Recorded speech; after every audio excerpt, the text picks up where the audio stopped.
Coach Ernie Jones, welcome to the podcast, sir. How are you? Hey, I'm fine. It's glad to be with you, sir. It's awesome to have you, man. I've had a couple of your former wrestlers reach out, and they've always just said the impact you've had, and so that's your perfect example of the power wrestling can have on people. And we're gonna get to your coaching career at Booker T, at Webster, and at Cassia. But I just want to start with a quote I heard you say when you were in high school. You were a high school sophomore, and you were going nowhere fast.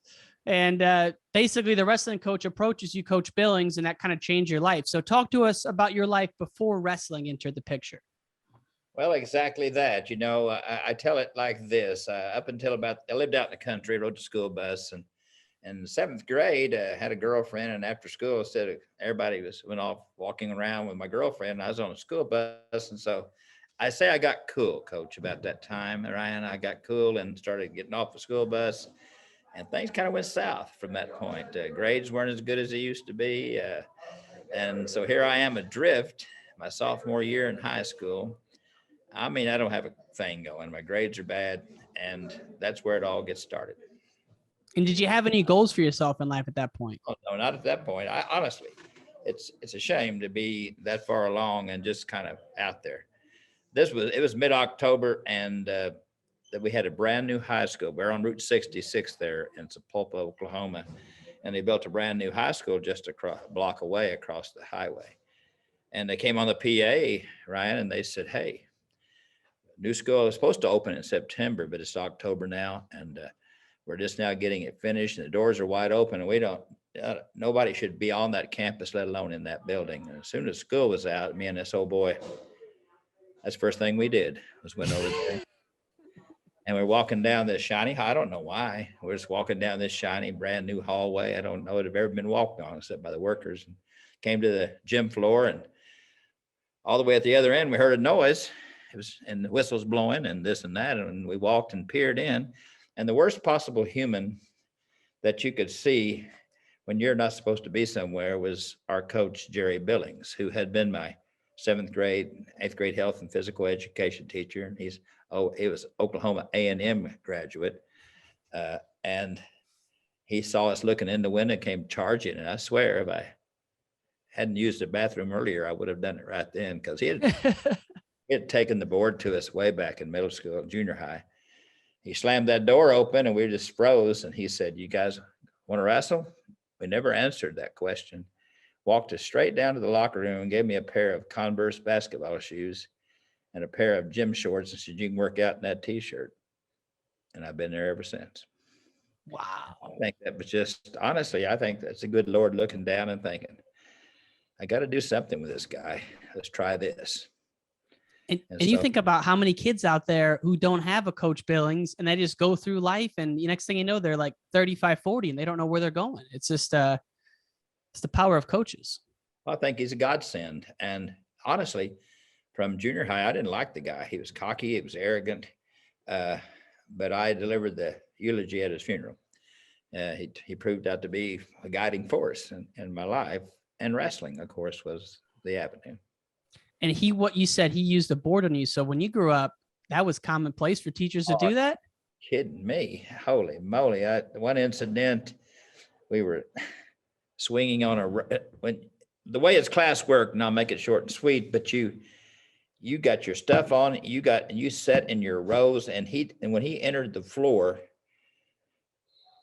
everything was pinned quiet. And if you wasn't, he was punished.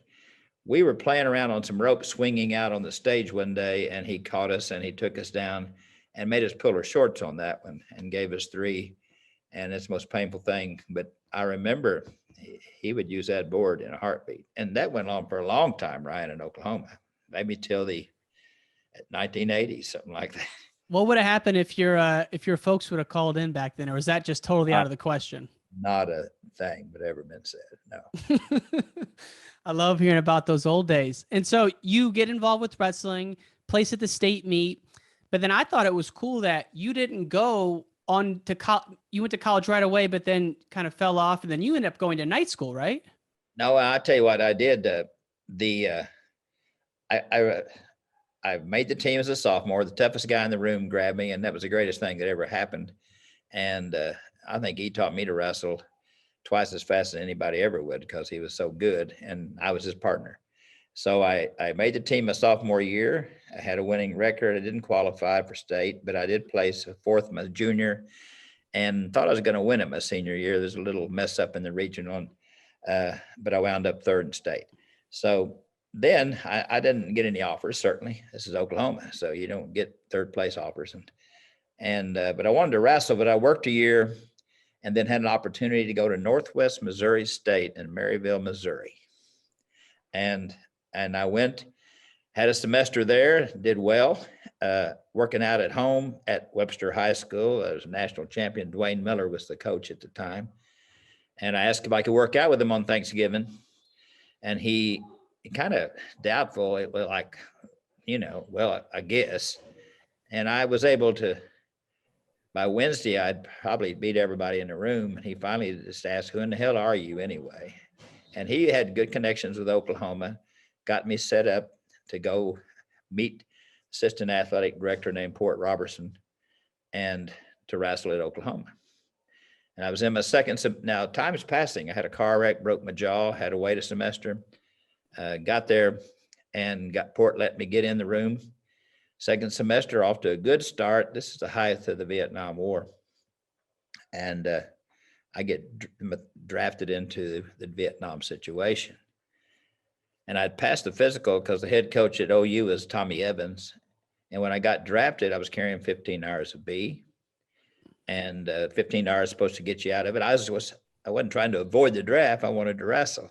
And he got me in the Air National Guard, but I had to go take my third physical, which I'd passed the first two. And every one of them, I indicated that I had asthma. But it wasn't a factor to me, wasn't a factor to the Army, but I signed up for the Marines. They didn't accept me, I guess because of the asthma. They never gave me an explanation. So I'm adrift again. I'm old, I'm 20, late 20s. I'm adrift again. So how come you didn't just keep wrestling if you didn't get drafted into the Army? Because if you set out a year, started, then laid off that car wreck and everything. And by the time I would be eligible at OU, I would have had a semester left. I had to pull out at end of the first semester because I was drafted. I had to quit school. If I'd have gone back and got eligible, I just had a semester left. I figured, I just kind of gave up. I said, I can't do it. I'm not going to get to do it. So I'm adrift again, marry a wonderful woman, still adrift though. And then one day she tells me we're going to have a baby. And I got to looking at my life. I thought, I don't have a single thing going for me. Working every day, but I don't have anything. And I asked her if I could, I joined this Blue Tea Club as a coach. And I would spend 5 years there. So I'm getting older by the minute, But it was a wonderful 5 years. And it was a great organization. I got to coach one city. Tulsa at one time, Ryan, was a hotbed of wrestling in Oklahoma. Tulsa Central, I don't know if you've checked up on Tulsa Central. Mm-mm. It holds, if you look up Tulsa Central in your record books, I think it still has a record for national champions. It did for a long time. And then behind them, I think Webster was about fifth as far as producing national champions. In other words, Tulsa was a hotbed for wrestling. And so I got into that program. And at one point, I got the courage up to ask my wife if I could go back, get my degree. She thought she was mistaken, but she thought teachers made money, somebody with a certificate. But I did go to night school, and I would work day. I went to school in days and worked nights, and was managed to get my degree. And another miracle takes place. You mentioned Booker T. Washington. You mentioned Ed Lacy, the famous football coach, the other day. And I got the head wrestling job there because I never had coached in high school, Ryan. So here I am. I've got that record at the Blue Tea Club, but I got the Booker T job. That was the that's the star of the North Side community, the Black community in Tulsa, but they were going to desegregate it that particular year. And I got the job, honestly, I think, because they had not been very successful at wrestling. They didn't even go to the regional the year before.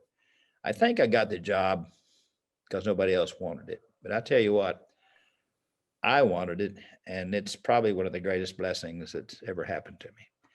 Except that first paycheck. She didn't speak to me for about 2 weeks on that deal. She thought it was Seriously. She said, "You think is this like a bonus or a stipend or something?" I said, "No, that's my paycheck." And she'll tell you about it right now. So many great moments you just mentioned there. I want to go back to, you leave Oklahoma. All you wanted to do was just wrestle in college. You didn't get a chance to do that. And so you're kind of adrift. Are you having, like, as you're driving to and from work, you have a kid now, are you starting to have some self-pity? Are you down on yourself? Like, how'd you manage to get out of that mental state to something higher? I'm gonna tell you something. When she was a wonderful, we've been married 55 years. She was big. She's a wonderful, strong woman, but I was so out of it. I worked every day. I just was loose and kind of in a dangerous part of my life. Nothing, I was quick to anger, I guess you might say. Okay. So I guess I was really, just hating where I was in life. But then she said the magic word, and then she's going to have a child. And that made me think I need something. And then I thought of wrestling, and I got into a program, and then I got to thinking, I could do this, but I'm going to have to teach. And so it just, it all fell together. It just came. And again, I think, honestly, I believe it's God. I really do. I think he looks at all of us and he gives us an opportunity every time. Has a lot of patience, but sometimes we don't pay attention to that. I listened on a few occasions. Yeah. And you get to the Blue Tea program. Now, I never heard of that until coming upon the research for our conversation, but rumor has it, and you told me this last week, this is one of the most legendary kids clubs in Tulsa at this time. And How did you get that job?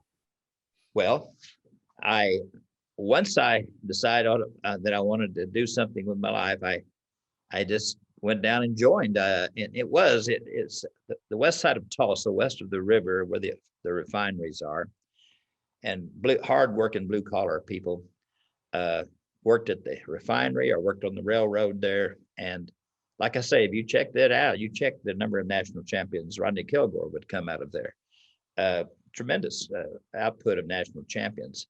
So they started this club, this Blue Tea Club. At first, it was football and basketball. Then they, of course, the guys came back from World War II. They put wrestling into it, and it was. Let me tell you something, boy. They turned out some wrestlers. It was well known. It was now let me stress, it's the original Blue Tea Club. There's one in.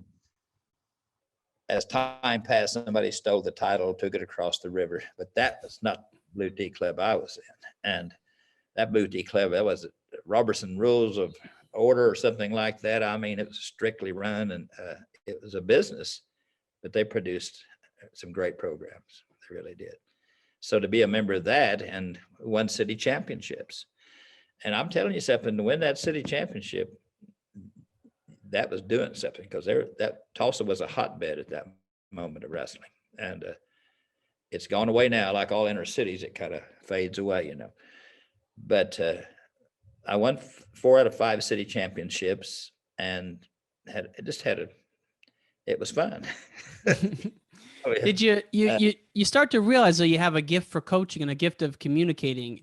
Is this something that's like internal to you, or like parents coming up to you and saying or kids coming up to you? Like, when did you start to get that confidence that you were starting to develop some skills in the coaching realm?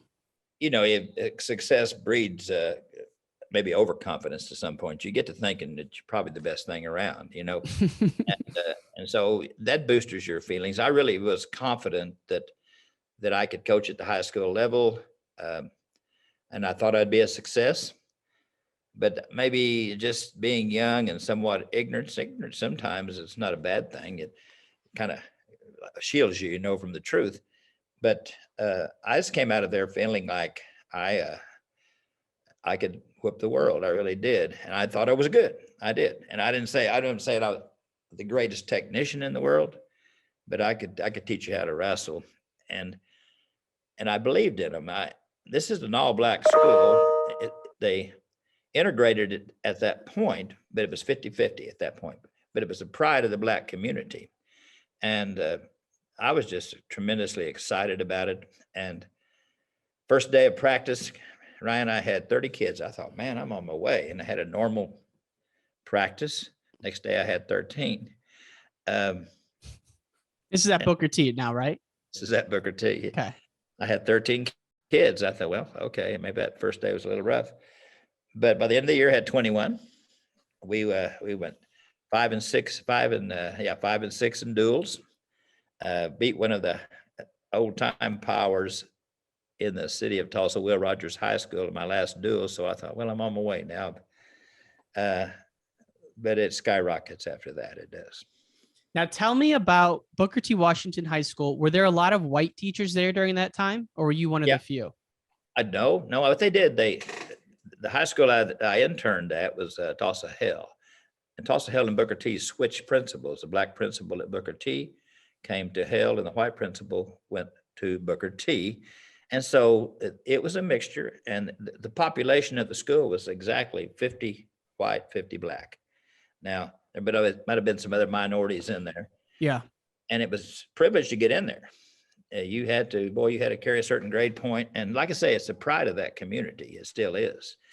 And a remarkable school, and very successful at football and basketball.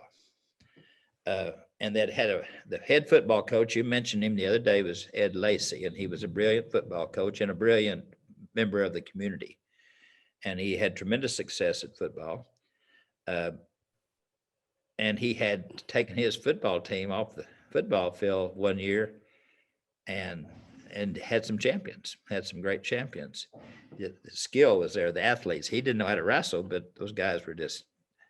So anyway, I knew I had wrestled against him in high school, as a matter of fact. And I just felt good about it. I just thought, I'm going to get to build a program here.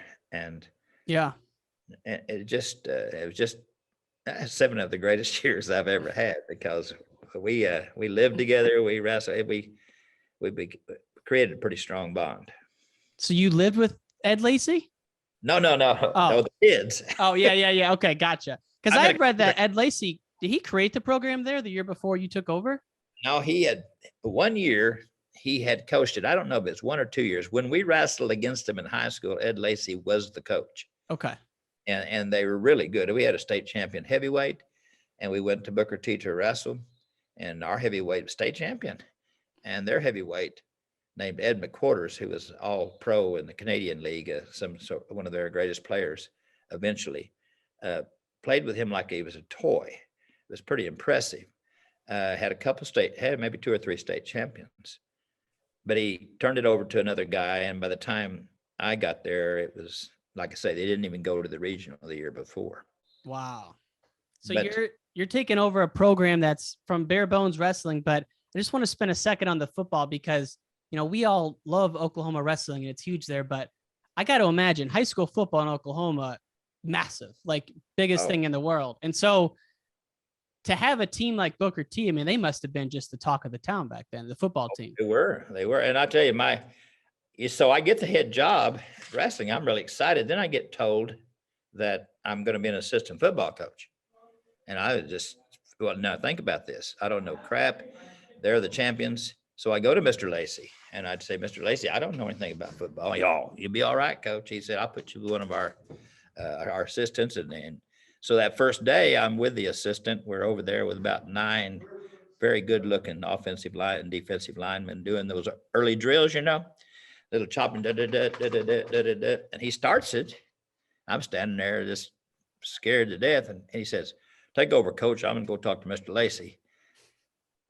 Well, all I could do is After about 3 minutes, all those guys were looking at me like, what is wrong with this guy? But I couldn't stop. I didn't know anywhere to go. And so I went home that night, Ryan. I got me a book. I had drills up and down both arms written in my pants pockets. And I never had that problem again, believe me. But Mr. Lacey let me be a part of the program, and I learned there's running a wishbone, pretty simple offense, honestly. And um, so I've coached football my entire career too, starting Oh, right so there. you kept going after that in Oh football. yeah. As a matter of fact, the first ones I brought into the room that second year, I brought some off the first year, but the second year I brought in a bunch of, I was feeding off the football program, and Got it. and they were the ones I came in that room were superstars. They really athletes. They were, you could teach them to wrestle, and they had the guns and they had the power to do it. The first year, also, there was two hot shots in the Tulsa Junior Wrestling Association that the Blue Tea competed in, named Thomas Landrum, who took fifth in the nation one time. He got the Outstanding Fall Award, and another young man named Rodney Hooks. Rodney Hooks wrestled once. He was in OU for one semester. He had originally signed with Fletcher Carr in Kentucky. Mm-hmm. It didn't work out, but OU had been after him the whole time. So when they came back, but it was a situation, Ryan, where he had, at one point, African Americans kind of got pushed along whether they were doing right or wrong in school. And he didn't have a very high reading level, but he was a real smart young man, this Rodney Hooks. He was one of the greatest wrestlers I've ever had. Wow. He had one match in college for OU. He still holds the fastest fall record at the University of Oklahoma. And he wrestled an All-American from up north there somewhere. I forget if it was third in the nation that year before, I think, and pinned him record time. So he's still on the books. But I got him, they were still in freshmen. Freshmen could not wrestle in the Tulsa public schools at that time.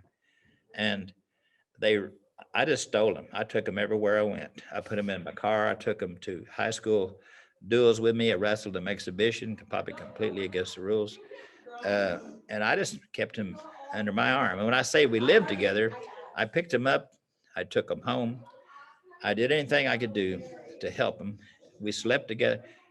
That first year, I tried to get into a very famous tournament in Tulsa called the Edison Tournament.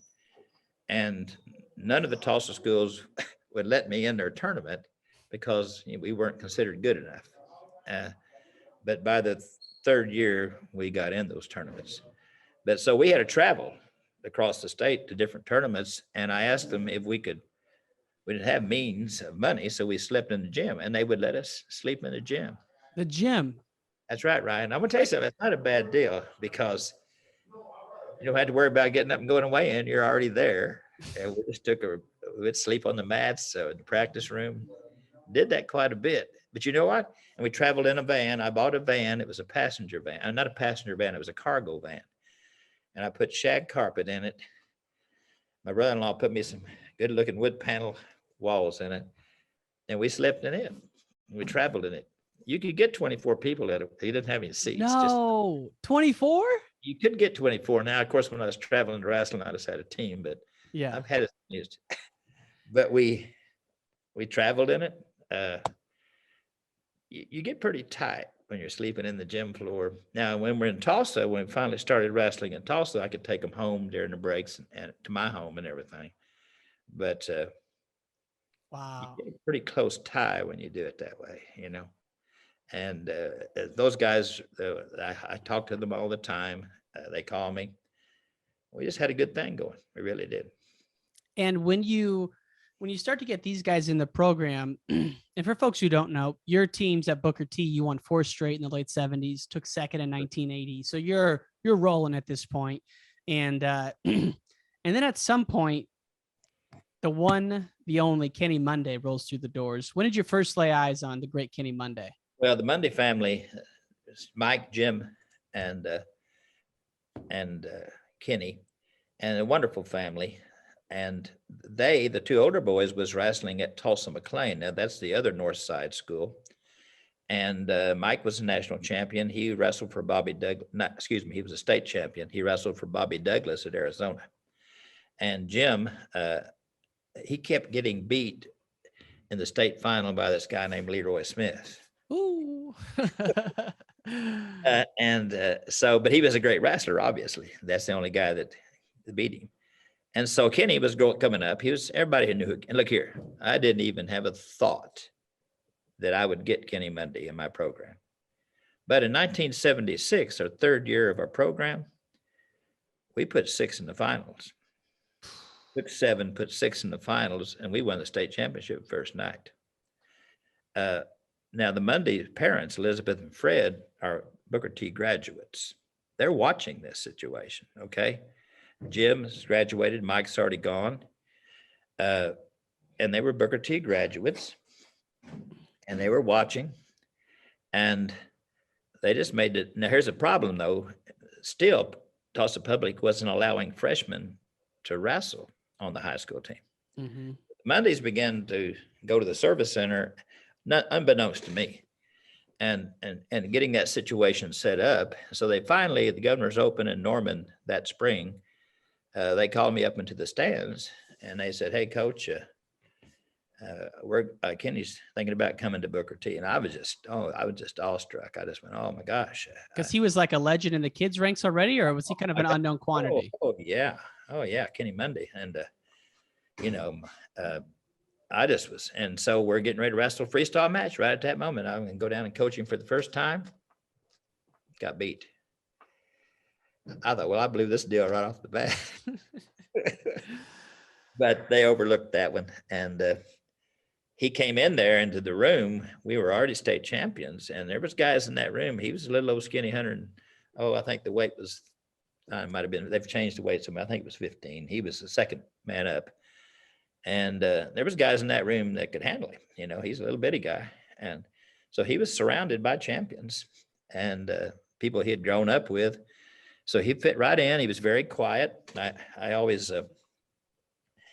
the whole time he was there until his senior year, then I think he decided that he's the coach. I said, "Where in the heck have you been the last 3 years? All of a sudden you're going to be the coach here, huh?" But it was a wonderful experience, and he fit right in with those guys. And by the way, that number 5 title, little politicking went on, I guess, across the state, and they decided that they was going to readjust their we have different classifications. By then we had 3 classifications, and we were in the number 2. And they decided we need to, since we were a magnet school, that we needed to be in the big class. We have 1,000 students. Everybody else, 2,000, 3,000, 4,000 kids. And they push us up politics-wise. And Midwest City had a powerful team at that time. But I really thought we go in there, I think, we can handle it. We'll do our best. We wrestled to our form and get our bonuses. And we did everything Ryan and I thought we could do. But Midwest City just did a little bit more. I was going to ask you about that. 1980, you take second. You were going for 5 in a row. They bump you up, and you guys. Hey, we'd have walked through. That was before they had dual state, or we'd have had a bunch of titles there. 8 titles, yeah, 4 more probably. So at this point, you're going down to the Oklahoma State tournament. How popular and how big of a deal is the Oklahoma wrestling tournament back then? It's beauty. It's the main thing. And at that time, they're moving it around a little bit. They finally settled down on the Oklahoma Fairgrounds, and they're wrestling it there.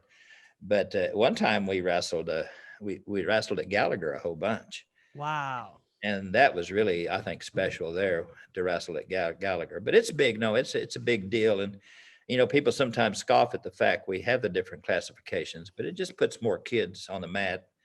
And like I say, we were a small 1,000 student school, but we put out 3 All-American, NCAA All-Americans, national champ, and 2 other placers from that little school. So, wow.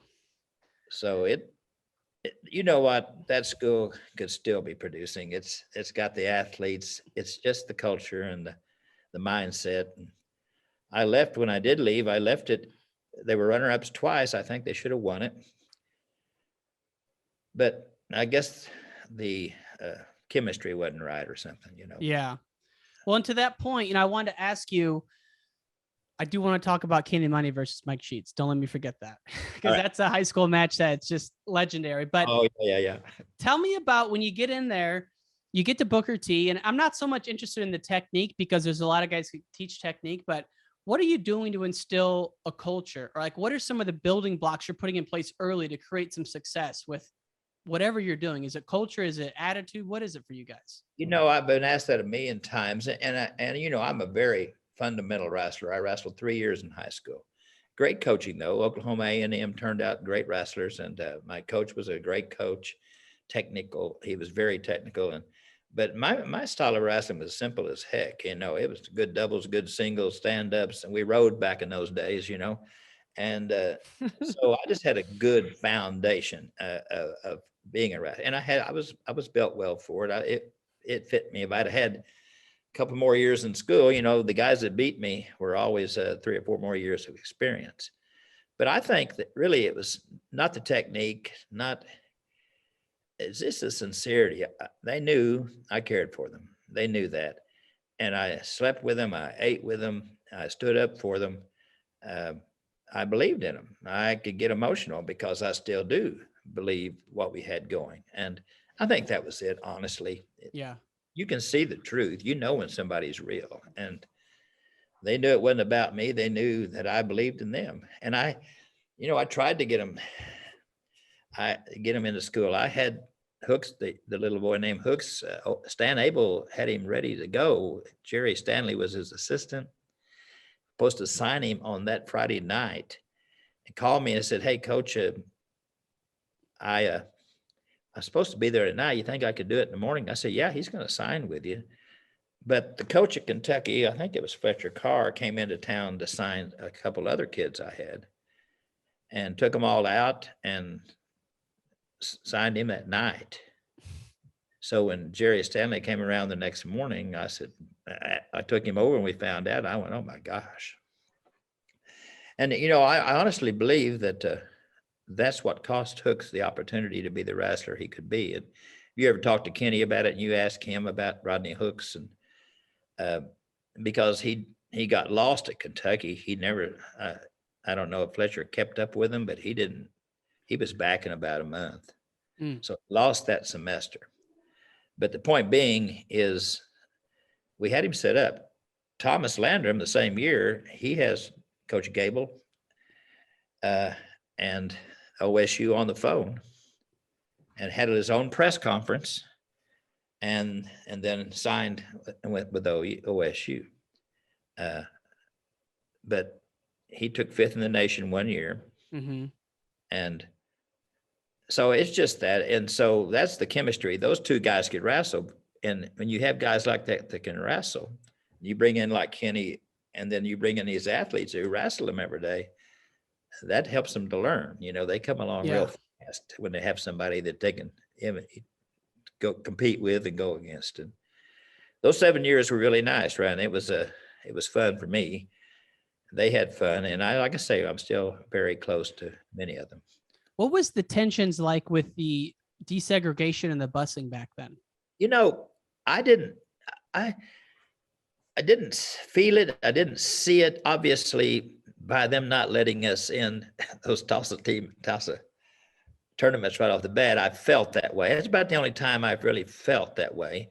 Is that why you think? A little bit of that? Oh, I don't know. I hate to even put that out there. The fact that we wasn't good enough to be there, right, kind of bothered me, Yeah.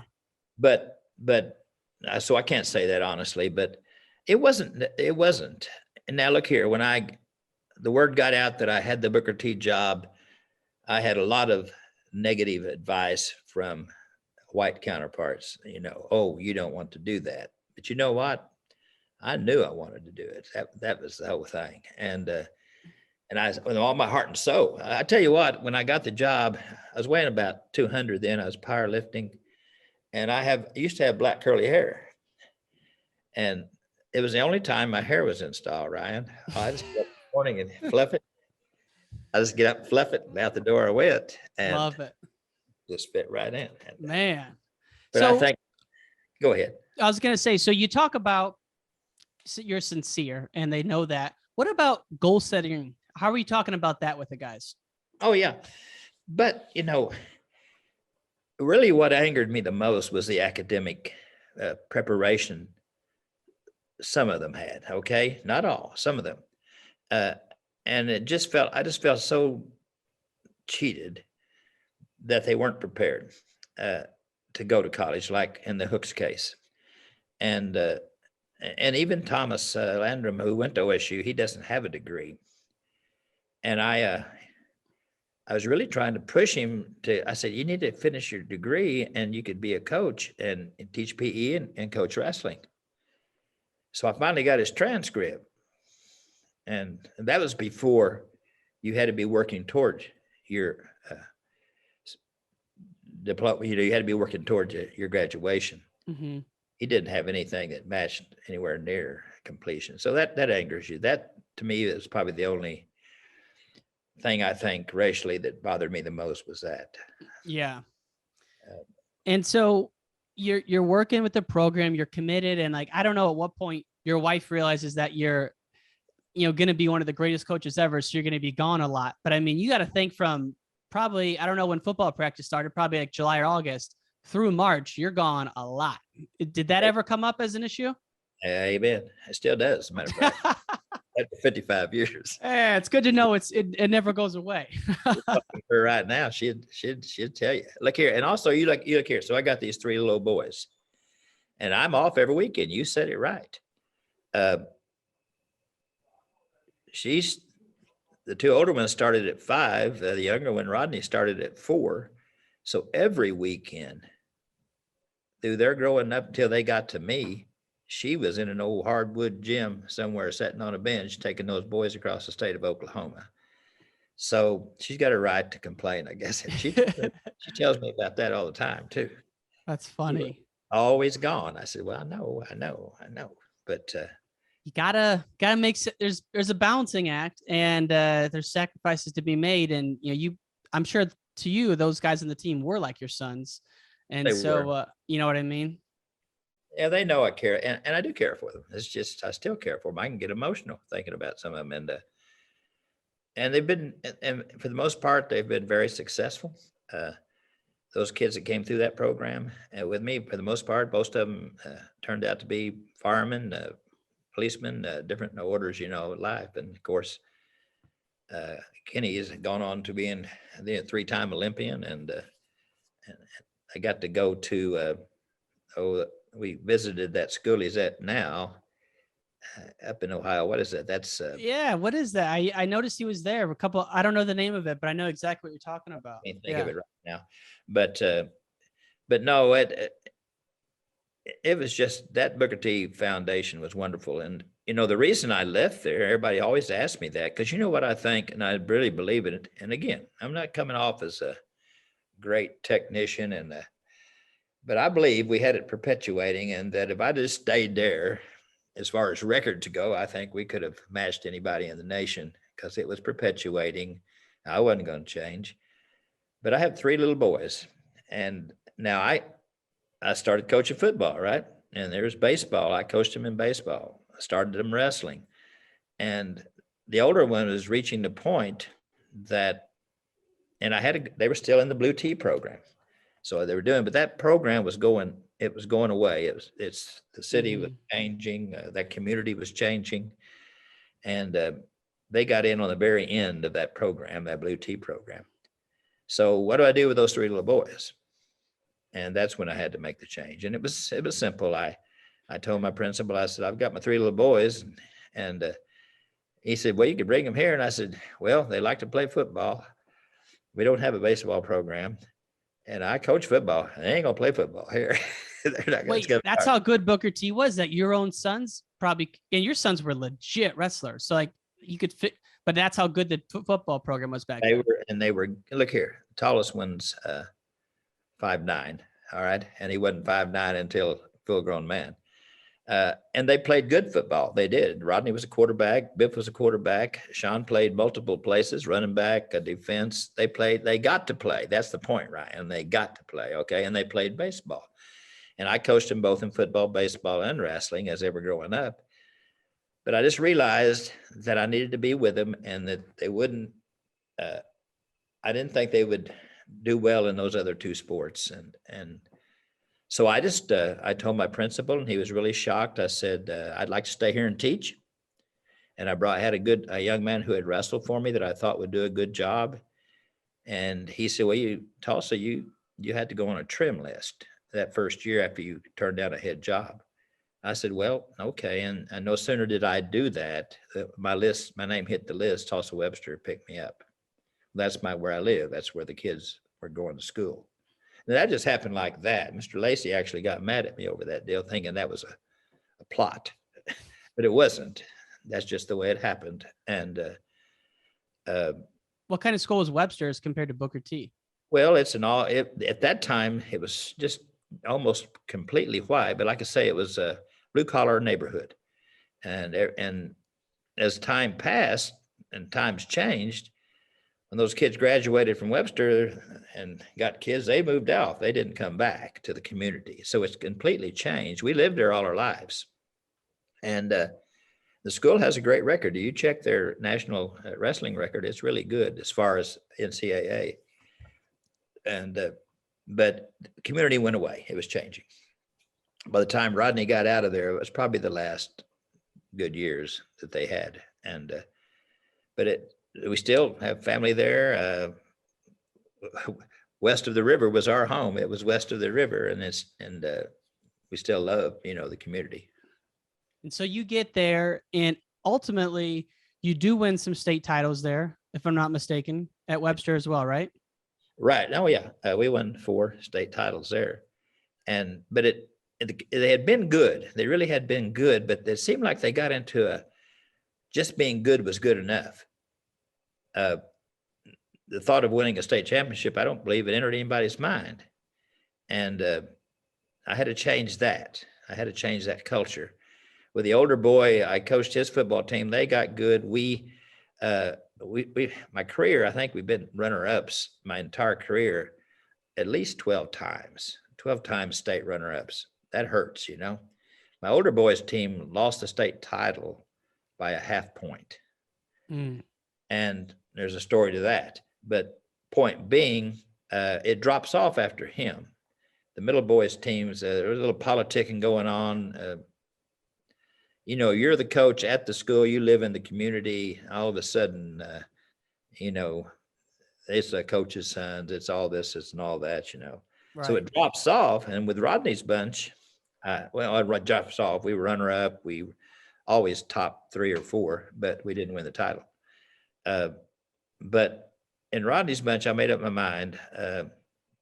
These kids I'm going to raise these kids, and they'll be mine, and I won't have to mess with a parent that's disgruntled or this and that. So I went down to you call them the projects. It was federal housing. I had a big sign, and this is football season. I said, hey, I'm going to come down here, and you're going to play football at Blue T. I'll give you a ride up there every day and a ride back. I had an old Chevrolet pickup, and that first night I had about 20 people in it, and I think half of them just wanted to go along for the ride. But from that group, Rodney's group came along and won the 4 state titles. So you drive down there, and you just basically are recruiting kids off the streets to come and be a part of sports, and you're providing the structure to get them there and back. They're in our district. That was all perfect. I just provided them transportation in that old pickup. And back then you could put people in the back of a pickup. You can't hardly get away with that nowadays. Right. But I would, and of course the number dropped off, but the key elements of that program, of that team that Rodney was a part of, they stuck together. Right. And we put same thing. I think we took 9 to the state tournament that first time and put 8 in the finals. So they were a good bunch. Yeah. So, I had an All-American there named Sean Harrison, OU All-American. And of course, the boys All-American, the NAIA Division II, and then of course Rodney in Division I. Yeah. Now I want to come back to a couple stories from your kids wrestling, because I'd love to just kind of hear the bifurcation of how you coach versus how you be a dad. But I want to get your thoughts on 2 other guys real quick, neither of which are with us still. And I did a documentary on the Smith family, and one name that came up all the time, Tommy Chesbro. Did you ever have any chances to interact with Coach Chesbro? Constantly. Tell us about Coach Chesbro. Oh, well, he was brilliant. He was OSU's coach. And I had for 13 years at Webster, at Booker T also, but mainly at Webster, I had the summer program, the only freestyle program in Northeast Oklahoma at the time. And so what I did, I charged everybody $35 and we'd have 100 people in there the first night. And then every week I would bring an OU or OSU, mostly OSU, All-American or champions in there. Tommy Chesbro probably in there 4 times through the years. The guy that was in there the most was John Smith. But one year, the Olympics were training at Stillwater. I had every one of those guys in there 1 week or the other. But I do remember Tommy and what Tommy would do. Todd would be a little bitty boy at the time, and he always did the demonstrate. I heard he was like a robot. He could drill so good. Oh, he was. I'll tell you, it's beautiful. And Tommy would just, hey, now, da, da, da, da, da. By this time, he's a little elderly. And those boys just robots. They just, Todd. So I had him in there. I got all that stuff on video, by the way. I got the only guy I couldn't video. Nate Carr said he had a contract and he wouldn't let me video him. But I have some of that. Now, Rodney's got a bunch of it, but we need to put it all on disc. But wow, we do need to put that on disc. That would be incredible to see. Every one of them in there at one time. And I heard Coach Chesbro would even wear like Levi jeans. He wouldn't even get in the sweats, and he would just wear jeans and kind of call out commands. Well, now when in the room at OSU, that's exactly what he did in my place when he came in there. Was Todd was doing he was just instructing him, very technical, very brilliant mind and good stuff. But Todd would just go through the motions, he'd grab somebody and he'd show everything. And strangely enough, here in my last few years at Cashew, we wrestled against Todd at Bishop Kelly. He had his son in there. And, yeah. And of course I watched him, as you probably did too, through the NCAAs always. Yeah. But, Tommy was quite a, it's a terrible loss the way we lost him, but I would say he was quite a gentleman. Yeah, that whole era of, you got Myron Roderick building up the dynasty. Chesbro comes in, wins it. Gable comes in, and then there's some heated rivalries. I get chills talking about this stuff. Coach Chesbro's coach of the year in 1984. Then he gets fired. Joe C comes in. They put together a pretty good run. He gets outed, and then John Smith gets yanked from competition. He becomes a coach, and like there's all the sanctions and all that. So it's like, that is just like, man. And then also you got Leroy Smith, Randy Lewis. You got John Smith, Randy Lewis. You got all of that going on. So that is just such a fun time. I tell you something, here in the state, that has been something. It really has been keeping up with them, and it's been very colorful. I have a Dan Gable story I really like to tell. I got selected to do the Monterey California had a clinic, and then of course you win these state titles, so they think you're a great technician. And but I get invited to come out, fly us out, my wife and I, and boy, Monterey, California, you've been there, Ryan? It's a pretty nice place. Beautiful. I have been there. As the plane picked us up in Tulsa, Coach Gable and a big, strong wrestler, I forget his name now. You would know him, All-American, national champion. They were sitting there, and it just so happens that his assistant was in the one seat, and Dan was across in the other seat, and that happened to be my wife and I's seats, And so I had to move Dan out of my seat. He's a gentleman, I said, he is a gentleman. So I got to sit there and talk a little bit to them. When we get to the clinic, who do I follow? Dan Gable? Oh, no. Intimidated, boy. But I got up there. I opened it up with, I want to thank Coach Gable for being my opener here tonight. And I got a little icebreaker there, But that was fun times. And man. Now, other guy I was going to ask you about is, I already mentioned him, Myron Roderick. You hear like this guy was like kind of like on the Mount Rushmore even back then, and you hear different stories about the guy. And when he was AD, maybe wasn't the best move to fire Coach Chesbro. That's just me being armchair quarterback looking back. Seems a little crazy, but what kind of like mystique did Roderick have in the state? Oh, gosh, he was such firebrand, just boy, just always, and stocky, and me. I tell you, he just sent cold chills down you, but he was always very personal, and once he learned your name, he knew your name. Oh, Myron Roderick. Hey, coach, how you doing? Ernie, how's things? And oh man, he felt like he's somebody, and he was ferocious, a racquetball player. I think that's how he got hurt. And those coaches competed a lot in that racquetball, and I think it was handball at first, but yeah, he was a roommate. And see, my coach Jerry Billings was on the team with Myron, and then Myron became the coach. So now he's on the team. Now he's the coach, and I think Coach Billings, I think he got reprimanded once for having chewing tobacco in the door room or something like that. By Coach Roderick, your fellow teammate. I thought that was a good story. But that's like what Roderick is. He's like, yeah, he's player coach, and he's like AD, he's head of the Hall of Fame. Like he had done everything, and he was like, you talk to anyone from Oklahoma during that 60s, 70s, 80s. Myron Roderick was like, I don't say this like just like godlike almost, like insanely popular. Oh, he was. My gosh, just to get a nod from him, like I say, mention my name once. Well, good grief, I Feeling good. And he was intense. I remember, I think the last time I saw him, actually, he was instructing in a camp there on campus at OSU, and he was just a firebrand, and he was, probably close to 40s, late 40s by that time, and he didn't show it. He didn't show it at all. Yeah. Now, was Tulsa an OU or an Okie State town?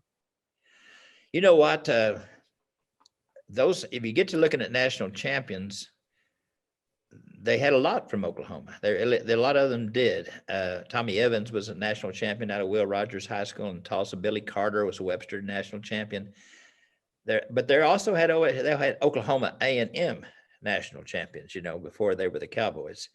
And I think if you went to looking at the books, it was probably 50-50, pretty close to it. Champions on both places. They really got it. They were turning them out, and Oklahoma was very strong at the time. And of course, their number one competition was O State. So yeah, it was quite. I remember going to duels at Old Gallagher, and you probably never had the chance to be in Old Gallagher, but Old Gallagher was a typical old type stadium, and a coach would take us there a couple times to watch them wrestle, and it was Oklahoma OSU. How big was it for that bad boy? That's what I was getting ready to say. The mats here, as I swear on the team was crunched up against it. And then from every space all the way to the roof of that place was, all you could see was people. All you could see. Now it probably, golly, what would it seat back in those days? 3,000, 4,000, maybe that would be stretching it, but every spot had a body on it, and it was something else. It was something. Well, the guys from that era, when I was interviewing, Mike Sheets or Leroy, they would say that literally there were lines for tickets back then to go to an Okie State OU duel. Oh yeah. Like I say, Coach Billings would take us. So he had to he's an OSU grad, Oklahoma. And so he had to pull some strings to get that many spots taken up, Yeah. I have a good Smith family story. I don't know if you ever met the patriarch of the family, the father. Big Lee? Never had. Nope. Oh my gosh. He big guy. He's tall, and he kind of tall, and he was, of course, you could imagine in Oklahoma, this is Leroy Smith here, and that was, there's going to be an all-stars trip. Jim Thomas, I think, was the guy back then that was putting it on with the AAU to Japan, 3-week tour of Japan. So that I took all the black kids from McLean and Booker T. We worked out together, and they all went down there with me to, I guess we were in Stillwater, to the tryouts for it. Now, Jim Mundy, who was a great wrestler, but never won the state title because Leroy beat him. And well, we wrestled Leroy in that trials to go to Japan, and Jim beats him. First time ever. So Jim gets to go and Leroy don't. And so I think for some reason, Leroy Sr. didn't take a liking to me at that moment. And next time we had a national tournament in Oklahoma, we had the national tournament there, and I had one of my former wrestlers was working. He was on the floor. There's about 10 coaches standing out there, high school coaches. He can't do this now, standing out there talking before everything got going. Mm-hmm. And when I saw him, my wrestler, he hollered, "Hey, coach." And I walked in there and I was standing there talking to him. And I looked down the other end of the floor and I saw Mr. Smith coming. And I kept my eye on him. He coming right at me. And he got there and told me I should get out of that. I said, well, I was just talking to him. He said, I don't know. He said, well, you need to leave. And I said, well, what about these other coaches? But anyway, I left. I took the command and I left. Years pass. Okay. I have Mark Smith's son in my program at Cassia Hall. No way. Oh yeah. Yeah. And he may have wrestled a little, but he comes to us pretty fresh, not too much wrestling experience as a freshman. And so I have him for 4 years, and his senior year is having a good year, and we're having a football game. He's playing football. It's cold, and Leroy Smith is there. Grandpa's there. And so I had to get my nerve up, and it's cold. It's halftime. I saw him. I said, Mr. Smith, I said, would you like to come up here? My wrestling room's right here. Would you like to come up into the wrestling room here where it's warm? And he said, yeah, okay. And just about happened. Somebody put a OSU poster up right outside the door. So we went in there and we talked for a while. Anyway, time passes. I felt, okay, he likes me now. And time passes, and Luke's a senior going to wrestle for the state championship there in Oklahoma. And he's wrestling this beast from Tuttle, one of the prettiest humans I've ever seen. And he's just beautiful. And I thought, oh, and Luke was always kind of plump. And I don't know, you saw Mark back in the day, it's pretty simple. And not taking anything away from Mark. But next thing I know, I'm getting ready to wrestle, a big old arm comes around me. And I look up, and it's Leader, Coach,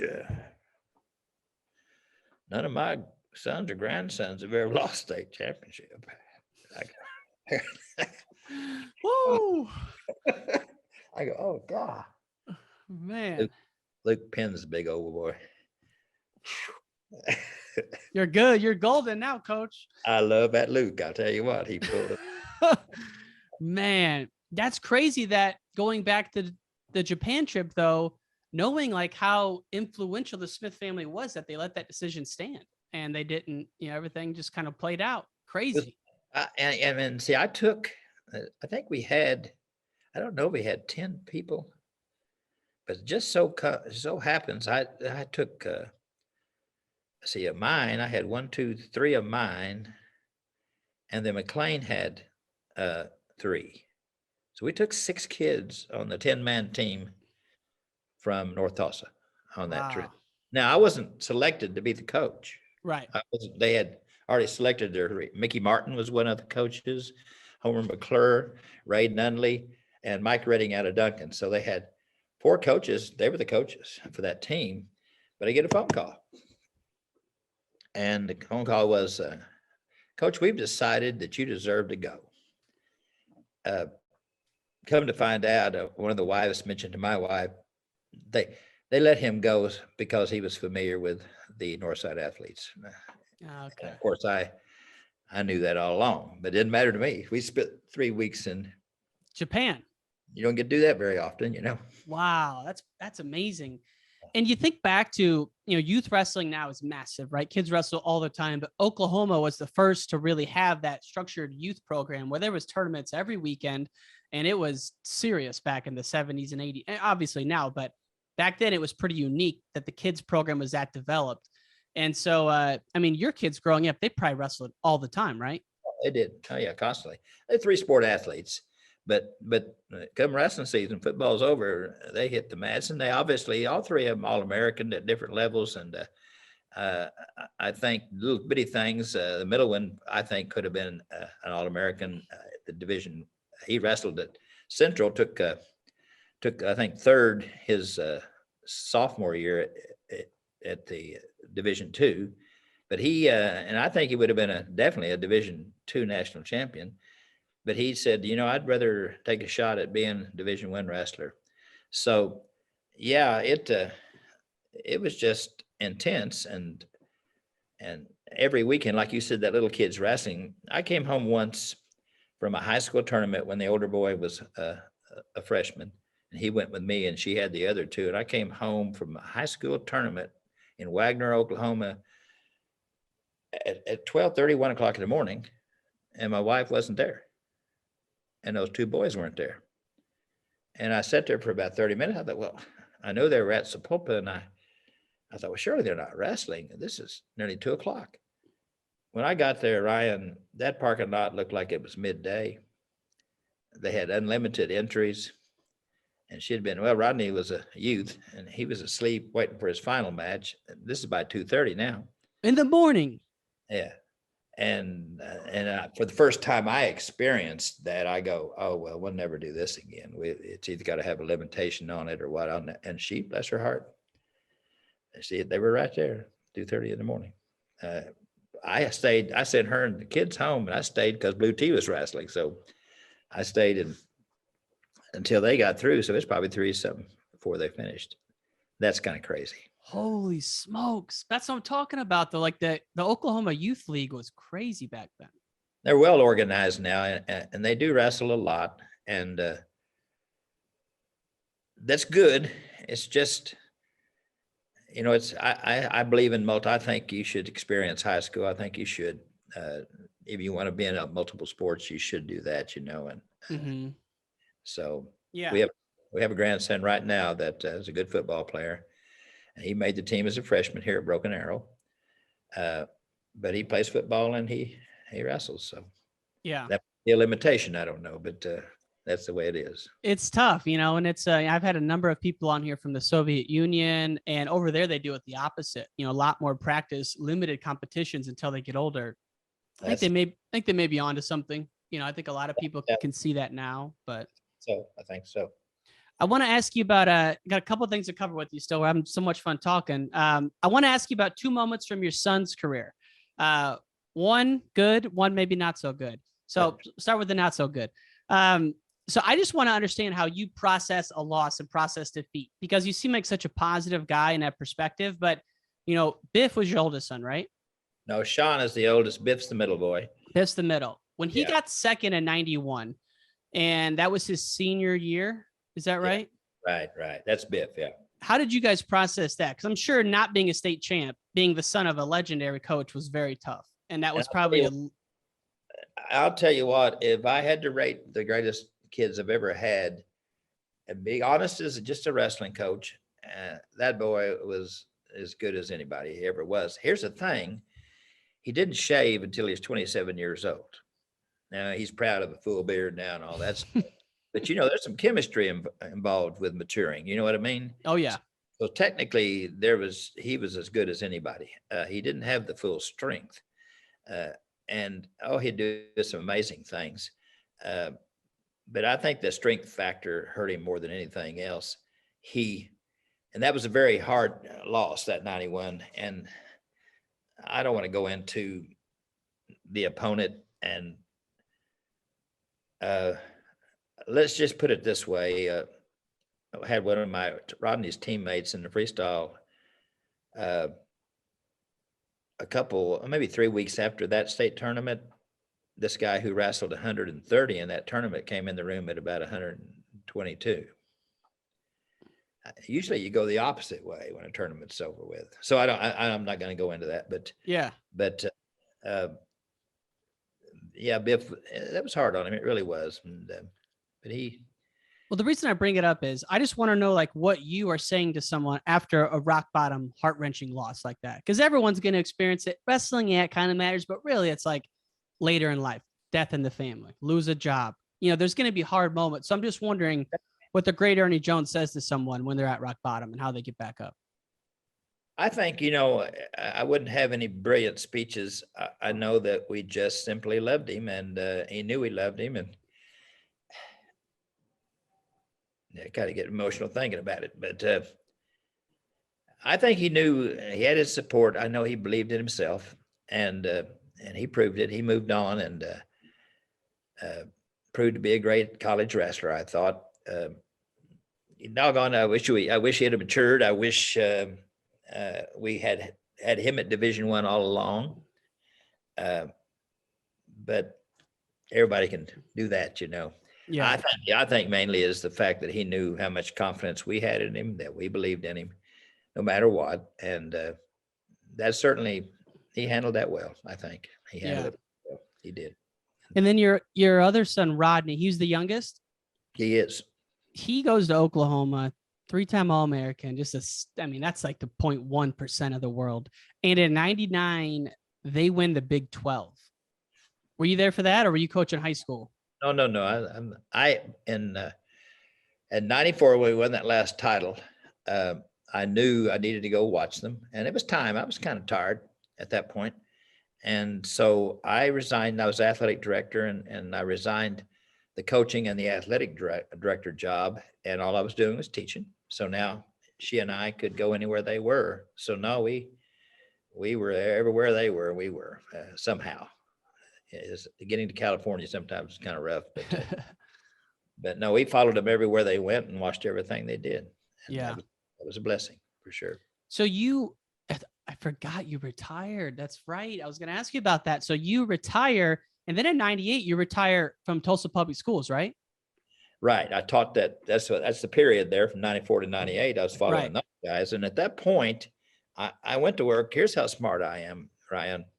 My brother-in-law had a security force, and he paid for me to get my security license. He put me in charge of the Oklahoma Osteopathic College of Medicine, head security at that school, making more money than I'd ever made, you know, in my life as a teacher.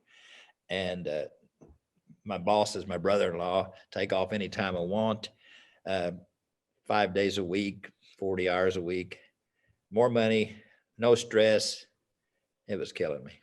It was just flat killing me. How long into it until you knew you hated it? A year. And so then I get approached by a good friend who had worked with me as my assistant, and he had gone to Cassia Hall Preparatory School. And there was a wonderful surgeon there who had 2 boys and a girl, but the 2 boys had been in the Tulsa wrestling a little bit. He wanted a program there at Cassia. And so I interviewed, my friend said, hey, you ought to look at this. And I finally talked my wife into letting me do that. She said, I promised her it wouldn't be like it was before. I wasn't able to carry that out. No.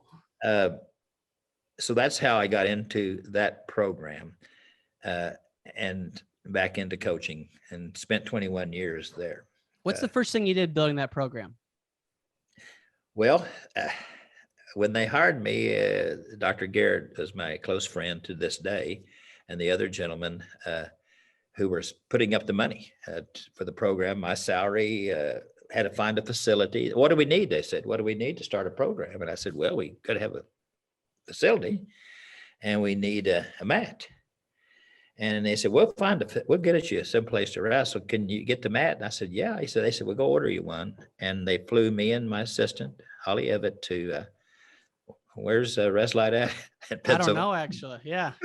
So, somewhere in Pennsylvania, rented a U-Haul truck. Just so happened that they had, I don't even think it was a 38 by 38, but it was back then, it was nice. And it just so happened to have a CH on it. Somehow somebody had canceled their order, and it was navy blue. So we loaded that up in that U-Haul truck, drove it back to Oklahoma. They rented a warehouse down off Main Street in Tulsa. We had to take my truck and clean it out, and we laid that mat in an L. This section, and then that section, because there was pillars in there. And we started it. One of the parents came in and had to make the wiring so we had heat, and we started in a warehouse on Main Street that first year. And wow. And the little program grew. It goes back to culture again, Ryan. Most of those kids in those early days, it's a private school. It cost a lot of money to go there. And most of those kids in those early days, parents had been public school people who went into professions that made money, you understand? Mm-hmm. But they had always been workers. They'd worked hard all their life, summer jobs. And so the kids were pretty tough. And like I say, we were 5 times there. We were state runner-ups to Perry and Tuttle. Need I say more? And And I really think at one point they bump us up into Tuttle's class. It better left us down. I think we might have brought home a title or two, but we were 5 times runner-ups. Some good kids coming through there. Tanner was it Garnett? I remember his name. The doctor's son. Tanner Garrett's the doctor's son. I was looking at a post. Chad Schedul's sons wrestled for me, and they went to Navy. And Tanner Schedule this year, he was the EIWA champion a couple of times, and he qualified for the tournament both years, but COVID knocked him out, and then he actually wrestled. But Tanner, he was there 3 times, and Tanner Garrett was, and one match away from All-American in that senior year, 220-pound super heavy, Yeah. So, and he's in right now, you'll feel good. He's a military officer in Germany at this moment. So, wow. Delta Force. So, we had a good run there and left them in good shape. And I wanted to leave I want that program to survive. Every program I've left them with championships. The Booker T program was runner-ups a couple of times. The Webster program was runner-up twice. And strangely enough, the Cassia program, I think it finished 3rd or 4th this year. Wow. 3rd and or 4th. Now you're at Broken Arrow, which I got 3 questions left for you. This is one of the 3. Broken Arrow, I think everyone in wrestling knows the dynasty of the Broken Arrow wrestling team. And there's massive school, just a powerhouse. And your sons were the ones that, I don't know if they created it, but they've won over 10, maybe 12 titles there. It's just unbelievable. Yeah. I got to ask you, what's the Latin on your shirt there? It's also on the sign behind you there. This Tag Laboo. They seem to want to keep it a secret. I've even tried to decipher it. Look up Latin or whatever the thing is. I never can get a straight answer on that myself. Okay, it might mean you're a turkey or something like that. I don't know. But, strangely enough, at Booker T, Bill Harlow, OSU All-American, national champion, took the Broken Arrow program way back. And we competed against each other and had about 50-50, okay? And so then Steve Dunlap would come along right when I was ending my career, and he coached, I think he won 6 or 7 titles here. My older boy, Sean, is the winningest coach in the history of Broken Arrow High School. He won 9 titles. And Dr. Garrett was able to get him into a medical supply job when he resigned here. They pay a lot more in that field than they do as teachers. Yes, they do. Medical device sales, a lot of wrestlers in that world. There you go. And so the opportunity to be here with them in this biggest school in the state of Oklahoma, just to watch them work. I love to watch them work. The challenge is big. You say we've been right there at the top many, many times. Here, you have to stay at the top. So the job is big. And there's 5 coaches, and I'm number 5. I consider myself the 5th wheel. I obviously, at 79, I'm not going to be rolling around a whole lot. So I just try to do anything I can to help them. And when you think about the knowledge that you put Rodney's skills, Biff's skills, they've been wrestling since they were 4 and 5, through all of the college experience, all those great people they trained with, worked with, coached with, their knowledge has to be, just they're great wrestlers. And so I'm really just the 5th wheel, and have that grandson here. If I could contribute, hey, I'm not above mopping the mats. I'm not above doing anything that needs to be done. And right. So I feel blessed just to be here. So what's the state of wrestling in Oklahoma right now? Broken Arrow still one of the top? Stillwater's the top program? Like, who are the top teams? Well, Stillwater is a remark made. Somebody made the remark that John's having a little trouble at the national level right now, but he's got the best high school team in the state of Oklahoma. And that's for sure. Stillwater's loaded, and they're going to hang in there for a while. Edmond North was really a tough team this year. Tuttle's always tough. These are nationally rated programs. And of course, Perry's always Perry. So it's really good. The competition's pretty stiff. We're going to have to step up to stay at that level. And but I think we're doing just fine as far as the wrestling goes. And is there a lot of recruiting out there in Oklahoma? like high school private recruiting, all that jazz?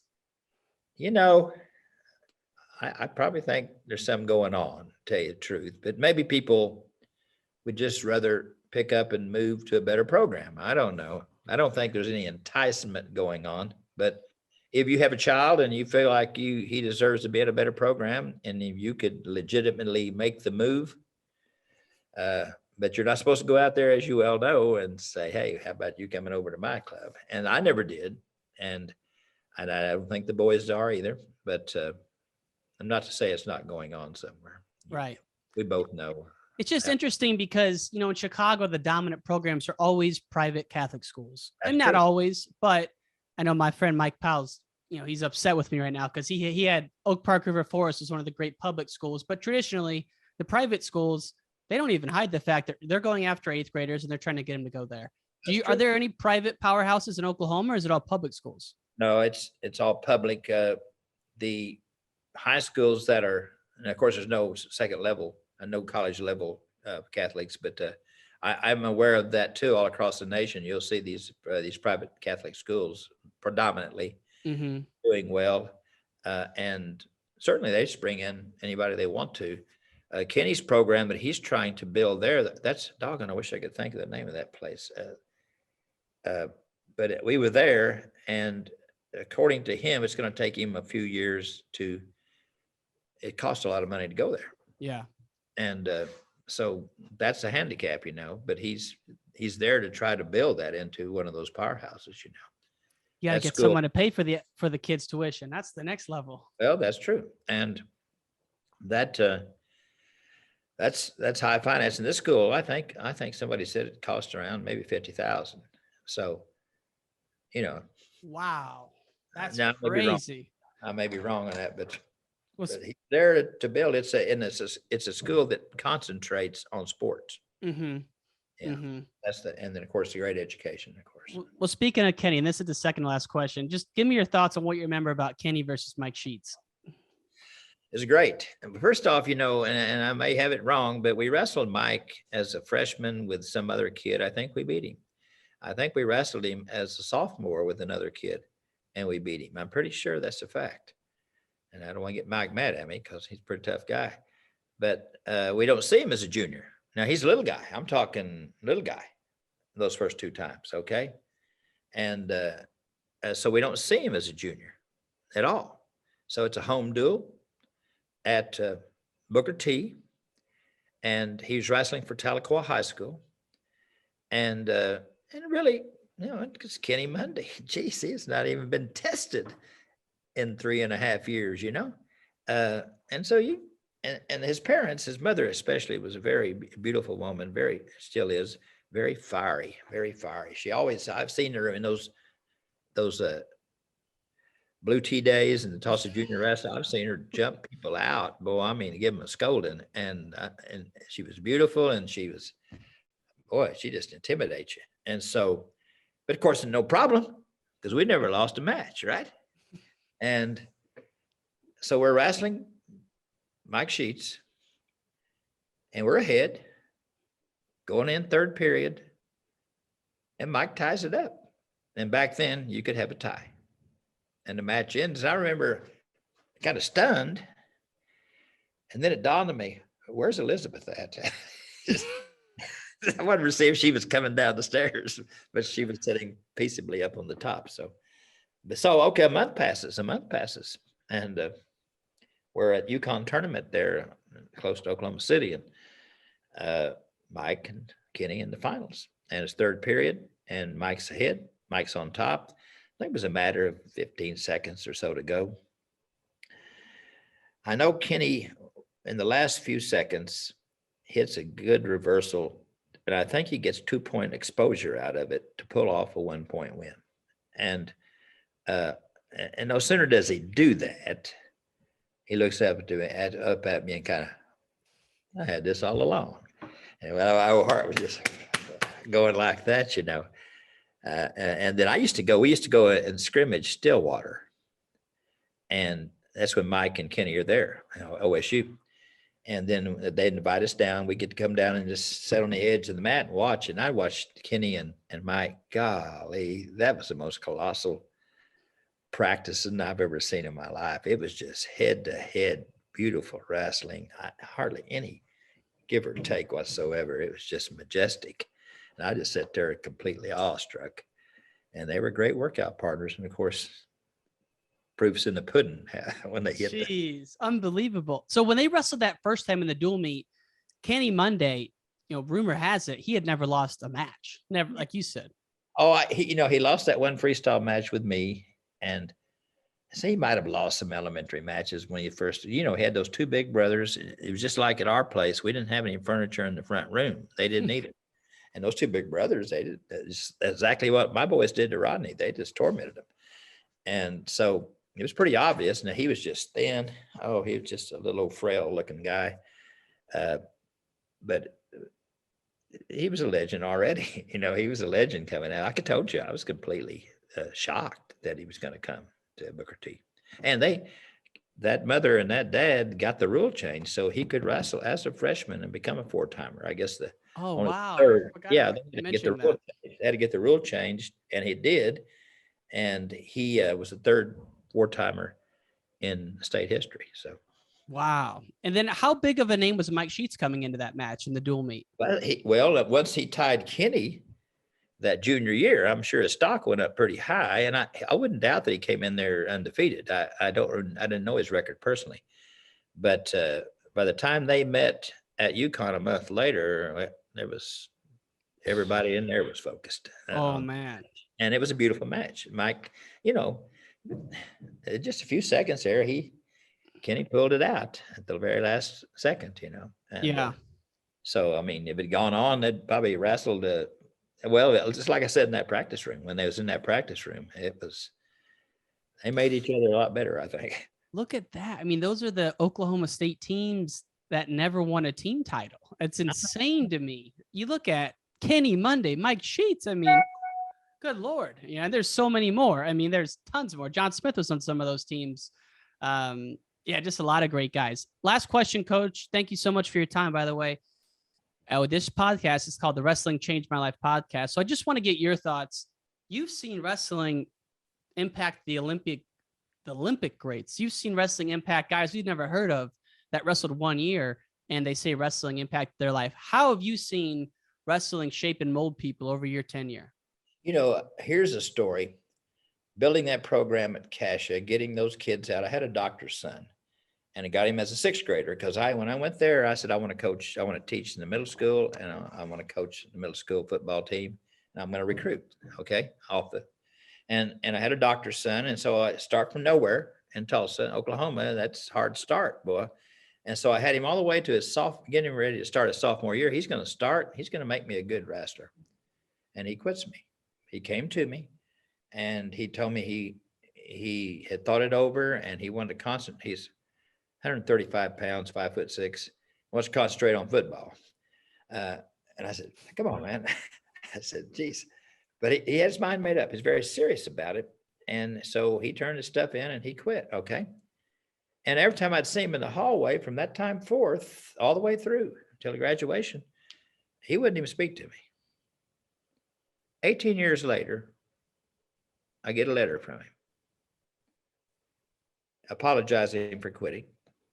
He says, I was concentrating on getting into Notre Dame. That's where his parents had gone. And he said, I didn't get accepted. And it was hard on me. But I went ahead and got my degree, and then I applied their law school, and I came at the bottom of the rung at Notre Dame Law School. He said, I'm now a lawyer. I finished at the top of that class. I'm a lawyer here in New York City. And Coach, it was wrestling that got me through. He said, I thought back to how tough the practices were, how much you had to apply yourself. And I got to thinking, well, if I can do that, I can overcome anything. Now, Ryan, I've heard that 1,000 times through the years. And you don't have to, I had a kid that his grandpa was a good friend of mine who had passed his senior year and really wanted the boy to be in wrestling. And the boy he never won a match. And he He won 3 matches his senior year. That was last year. He got accepted at a major university on his grades. And I guarantee you, those 3 matches and all those years from junior high that he did not win a match, but I guarantee you, he'll tell you he was a wrestler. And it made a difference in his life. And I think I could repeat that story 1,000 times. It makes if you take it serious and you apply yourself, you don't have to be the champion. It's nice if you can win. But what's important is what it does to you. If you can sincerely say, hey, I was a wrestler. And so to me, that's what it's always been about there. It's nice to have the champions, but there's how many countless young men that never got to be the champion, didn't get on the stand. And I think the last one I'll leave with, I know you got to get off, but had another one at Cassia who was a non-athlete. He was terrible. The only reason he made the team, his academic genius, he was an orthodox, but nobody else was at that weight. And he won a few matches, and he was the varsity starter. And a kid had been injured. That's why he got to wrestle. The kid got well, doctors, and they had to rank and beat him off the team. And he sat there and there with me as I mopped the mats. And he lived in Bartlesville, Oklahoma. And he had to drive home. And I called his parents. I said, I don't know, he's emotionally really shook up. And they said, oh, he'll be okay.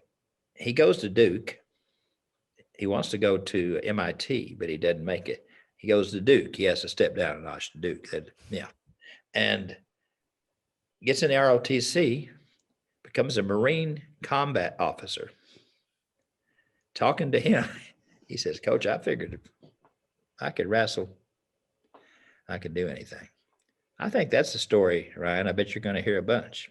Love it. And he wasn't even, like you said, didn't even make the team like as a senior. I mean, he got to wrestle because somebody got hurt. The rule was that guy was legitimately hurt, went through therapy, came back, then he gets a shot at going, and that just broke that kid's heart. And boy, did it ever. But he survived it. And I just think people ought to understand about wrestling is when you're sincere about it, sure, success is wonderful, but I think you're a success if you compete, if you become a wrestler. I think it's going to help you in life. And I bet majority of the kids that go through it throughout the state, the nation, they look back and they can attribute their success to wrestling. And it's so important to hear those stories because I've been a coach very little in my life, a couple of years, but there's a lot of coaches that, they see those guys and maybe in their head, they're like, what is this kid even doing here? Like, he's never going to win a match, and like, I don't know, like I can imagine. And then the good coaches aren't thinking that, but there's a lot of coaches that are, but it's like, man, you got to realize how impactful it is. Even if the kid never makes the varsity, 10 years later, he's going to call you and say something that you had an impact on my life, so it's like, those stories are great reminders. Oh, and boy, you talk about just anybody, the grandmother of the last one of those boys called me and just said, just really thank me for believing in him. And they don't know how important that is. Just that, thank you for believing in such and such, Hey, I got to go out. One more, you didn't talk about Rodney Kilgore, the national champion, 3-time All-American. You got to throw him in there in case he watches this podcast. Throw him in, man. Throw him. He's a blue tee guy, right? All-state football, all-state football, baseball, 3-time state champion because they didn't let him wrestle for number 4 back then. So make sure in case he watches this podcast, Rod Kilgore was a stud too. Rod Kilgore, excuse me. Yeah, there's so many we left off. And if we did, we're so sorry. But man, Coach, it's been an honor. I had so much fun talking with you. I was going to ask you about your history teaching. I had so much more to go into, but man, maybe we'll do it around 2 if I ever make it down to Oklahoma, and we'll meet in person. Well, if you ever do, you sure be to holler and we'll take care of you. Okay. Awesome. Thanks, Coach. Thank you so much for your time. Thank you for your efforts. I appreciate you. All right. Take care. Bye-bye.